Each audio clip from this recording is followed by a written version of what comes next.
Innal hamdalillah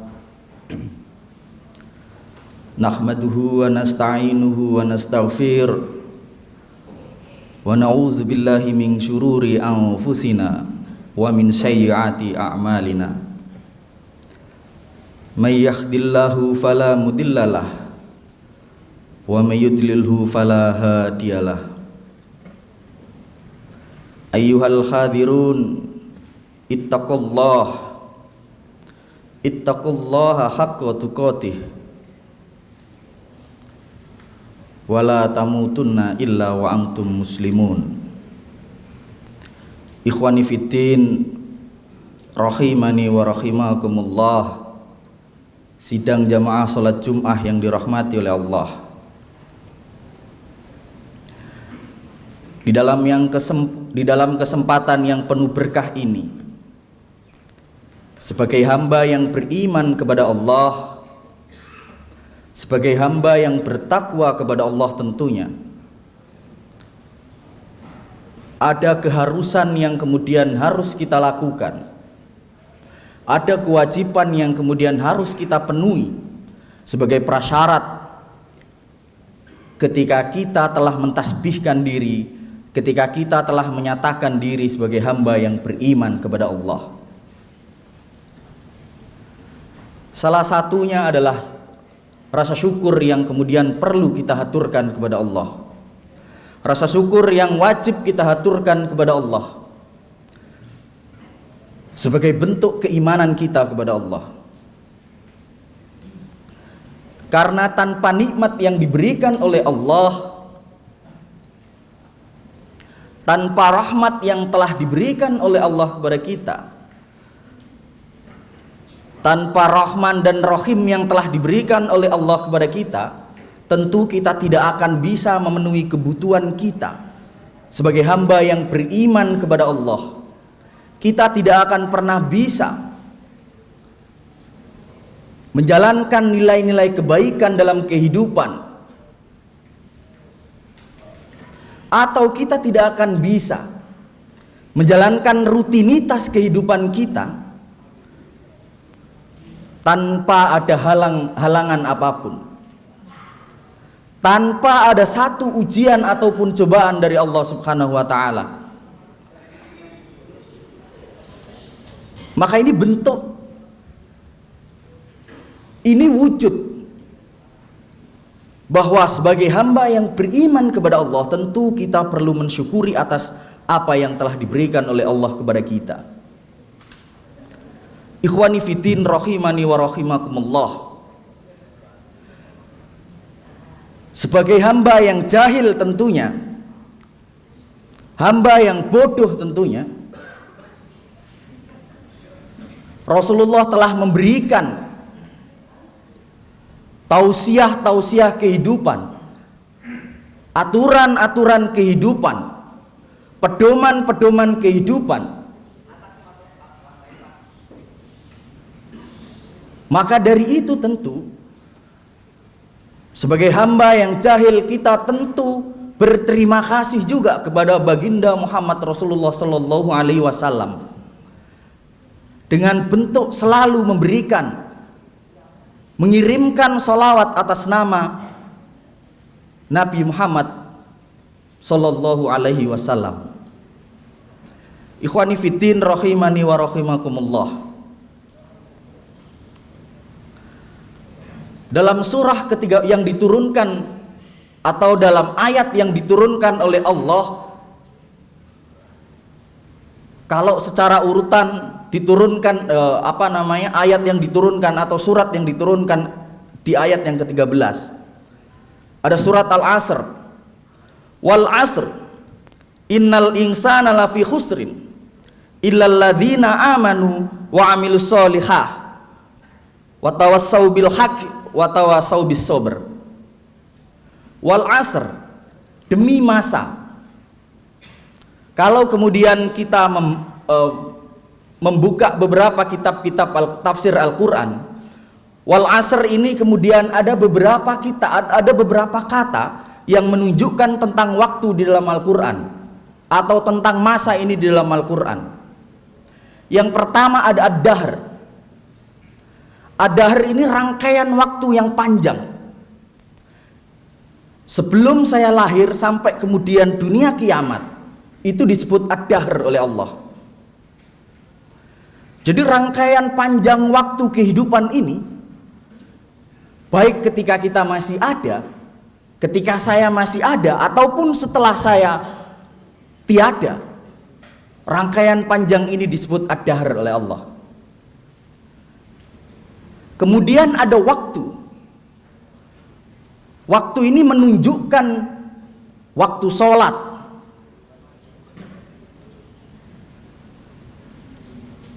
waktu kita puasa Ramadan di bulan Ramadan, waktu kita untuk kemudian melaksanakan ibadah haji. Ini waktu yang menunjukkan sesuatu. Kemudian ajal. Ajal ini juga berarti masa, yang kemudian diartikan habisnya waktu kita. Ajal saya sampai, berarti menunjukkan bahwa waktu saya telah habis. Gelas yang saya miliki pecah, ajalnya gelas saya ya sampai di situ. Saya hidup kemudian mati, berarti itu waktu untuk saya meninggalkan dunia ini.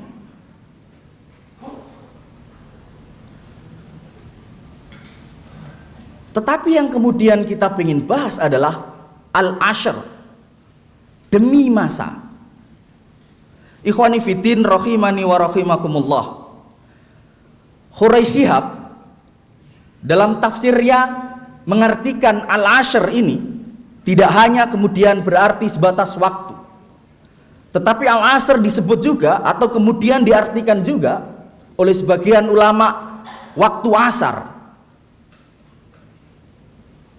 Dalam kitabnya Quraisy Shihab mendefinisikan al-asr itu dengan kalimat hasil pemerasan. Seperti layaknya ketika ibu-ibu berada di dapur memeras santan, hasil dari santan itu adalah al-ashr. Nah, itu juga yang kemudian kenapa al-ashr ini disebut sebagai waktu asyar. Karena waktu asyar ini adalah waktu-waktu penghabisan bagi kita. Al-ashr ini waktu-waktu hasil kita untuk menghitung perasan yang kemudian kita lakukan tadi. Kalau dengan bahasa lain, waktu asar ini kemudian berhubungan dengan waktu di mana kita akan mengkalkulasi hasil kerja keras kita. Ini kenapa kemudian al-asr disebut oleh Quraisy Shihab dengan kalimat hasil perasan tadi. Ikhwani fiddin rahimani wa rahimakumullah. Lanjutnya kemudian, innal insana lafi khusrin. Khusrin. Pakai rin di situ menunjukkan bahwa kerugian yang kemudian akan kita tanggung ini adalah kerugian yang beraneka ragam. Kita akan rugi segala-galanya.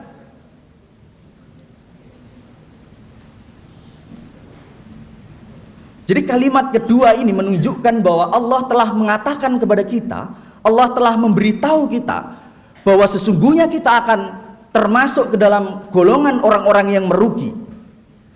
Nah, kerugian kita tidak hanya kemudian dalam satu aspek saja, tetapi kita rugi segala-galanya.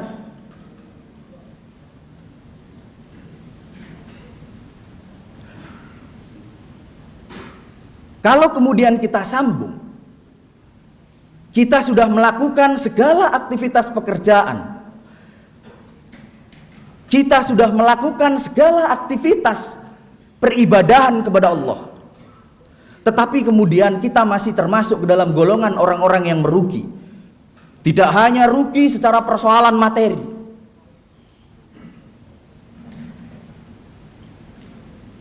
illal ladzina amanu, kata Allah,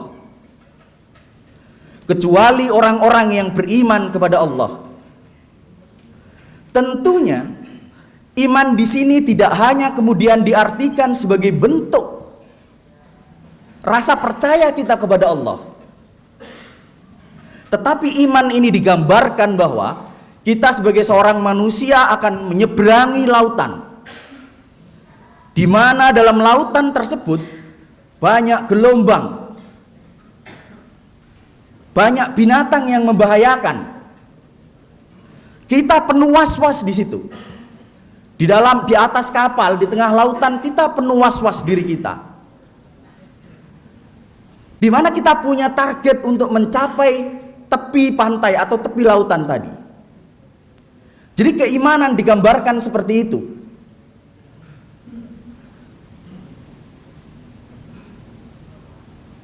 Ikhwani fiddin rahimani wa rahimakumullah.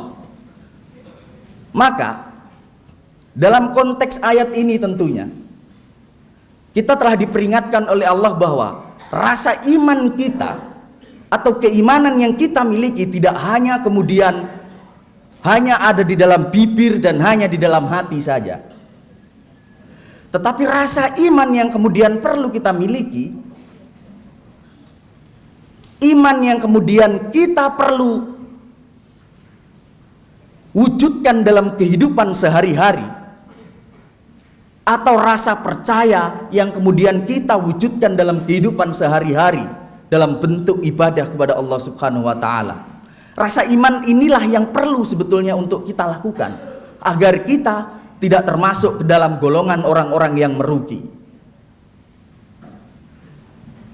Dalam kehidupan sehari-hari tentunya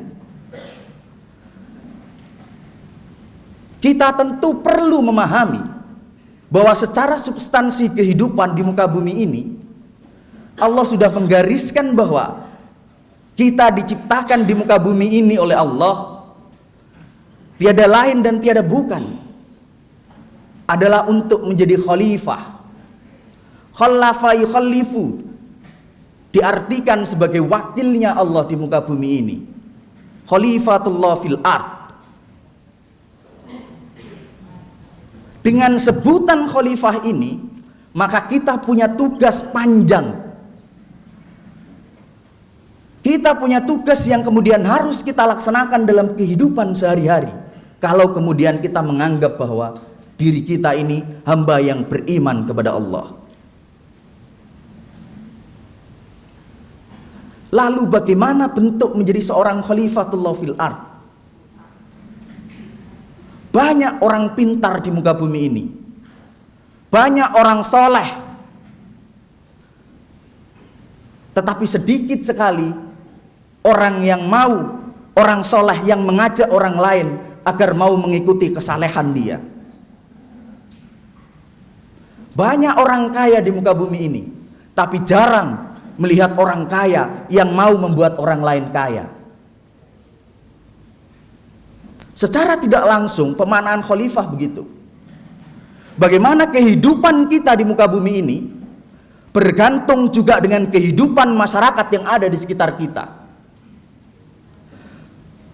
Bagaimana tanggung jawab kita kepada Allah juga bergantung dengan bagaimana tanggung jawab kita kepada masyarakat yang ada di sekitar kita. Tugas panjang. Allah Maha Rahman, Allah Maha Rahim. Sebagai khalifatullah fil ard, maka kita harus mengimplementasikan rasa Rahman dan Rahim ini dalam kehidupan sehari-hari kita. Ada tanggung jawab panjang yang harus kita lakukan di situ.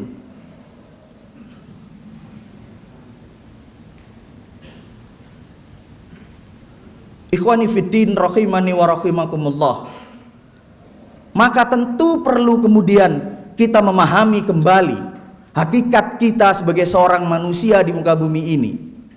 Jadi kalimat khalifah ini disampaikan oleh Allah kepada malaikat ketika terjadi pendiskusian antara Allah dengan malaikat. Jadi di situ kita tidak kemudian disebut oleh Allah sebagai al-insan. Tidak. Kita tidak disebut oleh Allah sebagai bashar, tidak. Tetapi kita disebut oleh Allah di situ sebagai khalifah. Wakilnya Allah, Allah kemudian sebagai Tuhan yang menjaga bumi dan lingkungan yang ada di sekitar kita, maka kemudian sebagai Khalifatullah fil ard, kita punya tugas menjaga bumi dan menjaga lingkungan juga.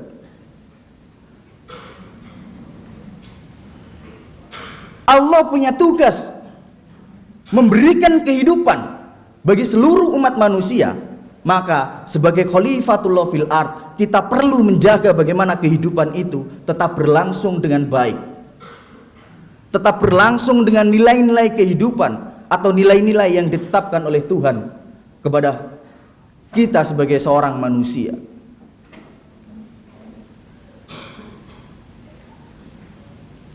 Ikhwani fiddin rahimani wa rahimakumullah.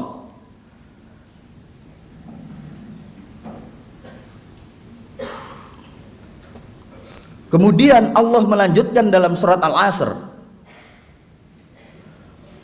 wa amilus solihah, orang yang beramal soleh. Jadi jelas di sini, ketika kita sudah merasa beriman kepada Allah, maka kontekstualisasi iman, cara kita membumikan iman adalah dengan cara melakukan amal soleh, dengan cara melakukan kebaikan-kebaikan di muka bumi ini.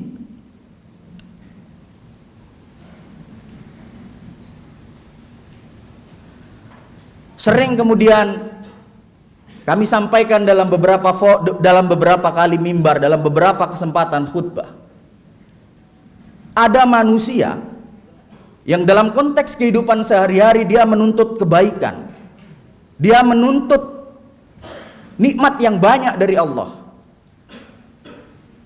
tapi lupa dengan kemudian perintah sebetulnya yang dimaktubkan oleh Allah dalam surat Al-Baqarah. Fadkuruni adkurkum washkuruli wala takfurun, kata Allah. Fadkuruni, ingatlah kalian kepadaku, kata Allah. Adkurkum, maka aku akan ingat kepadamu. Dalam terminologi yang paling sederhana sebetulnya, Allah memberikan gambaran kepada kita sebagai seorang hamba, sebagai seorang khalifah. Jangan pernah menuntut kebaikan sebelum kita memberikan kebaikan. Dengan Allah saja, Allah memerintahkan kepada kita untuk selalu ingat kepada Allah terlebih dahulu, baru Allah akan memberikan balasan. Allah juga akan ingat kepada kita. Fadkuruni, kata Allah.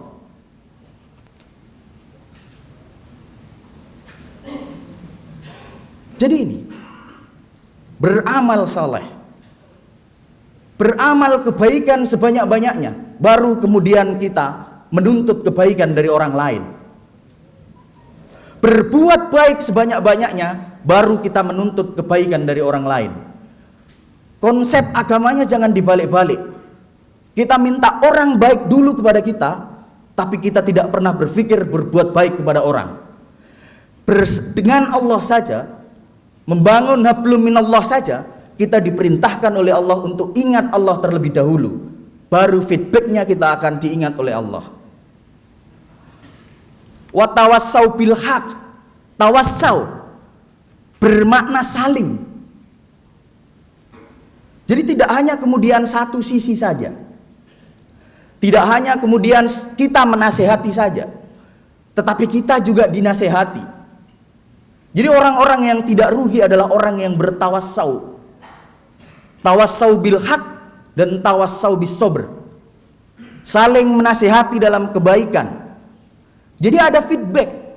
Tidak semata-mata tunggal kita selalu memberikan nasihat kepada orang, tapi kita tidak mau mendengarkan nasihat dari orang lain juga. Ikhwani fiddin rahimani wa rahimakumullah. Maka ini menjadi kewajiban bagi kita bersama sebagai hamba yang beriman kepada Allah, menegaskan bahwa kita diciptakan oleh Allah di muka bumi ini untuk menjadi Khalifatullah fil ard, menjadi wakilnya Allah. Dan agar kita tidak menjadi orang-orang yang rugi, kita harus selalu membumikan keislaman kita. Kita harus selalu kemudian saling menasehati. Aqulu qauli hadza fastaghfiru innahu huwal ghafurur rahim. Alhamdulillahilladzi arsala rasulahu bil huda wa dinil haq liyudhhirahu 'ala dini kullih wa kafa billahi syahida. Asyhadu an la ilaha illallah wahdahu la syarikalah wa asyhadu anna Muhammadan abduhu wa rasuluh la nabiyya ba'd.